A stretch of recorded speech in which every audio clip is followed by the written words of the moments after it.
Today was the day this nun would be wed. She had to be woken up precisely at 3 in the morning because while the bride had flaws in her beauty, the groom was so ugly it was shocking. They had to complete the wedding before dawn. This bizarre union between Beauty and Beast was a shameful disgrace that the royal family could never let become public knowledge. On Molly's first day married to the fool Duke, she secretly knocked on the estate manager's door. She thought it would be demeaning, but becoming nobility meant these indulgent days were actually quite carefree and pleasant. Even though the war had been won, the princess still forbade anyone from celebrating because her son had died in battle. Molly had finally escaped the convent walls, only to step into another prison controlled by those in power. So in the name of the Duchess, she allowed the servants to leave the estate and celebrate the victory. However, something more terrifying than mental shackles emerged, a sudden outbreak of Spanish flu. This was a deadly virus that the wounded soldiers had brought back from the front lines. The only solution was isolation from each other. Soon, the cook died. The old butler couldn't hold on for more than a few days before he too was carried out. Even Carmen, the estate manager she was close to,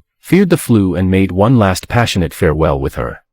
Everyone had to wear masks, but there were fewer and fewer servants left to provide service at the estate. Unexpectedly, at this time, Molly discovered she was pregnant. Without a doubt, the child wasn't the fool Duke's. She began fantasizing about a new future life, yet she remained wary of the princess's warning against getting pregnant. The turning point came on a stormy night when lightning struck the window of the aviary. The princess inside unfortunately fell and broke 4 ribs, leaving her bedridden. Taking care of her daily meals and needs became Molly's daily responsibility. But as the days passed, her growing belly could no longer be hidden. When the princess discovered this, she flew into a rage and immediately gave her 2 choices: abort the child and continue living normally, or lose her inheritance rights and be thrown out. But Molly chose a more radical third path. She picked poisonous wild berries and began learning to concoct various deadly potions.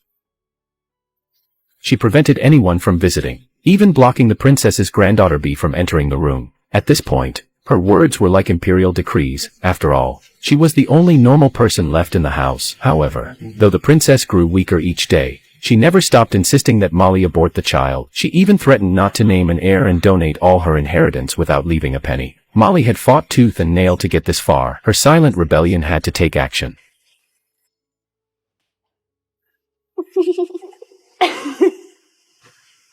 Ero sotto scacco.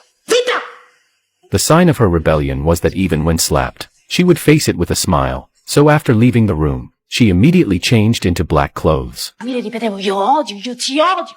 Più odiavo, più mi sentivo bene. Dovevo essere più cauta. Di errori ne avevo già commessi abbastanza. Ero stanca di fingere obbedienza, principessa.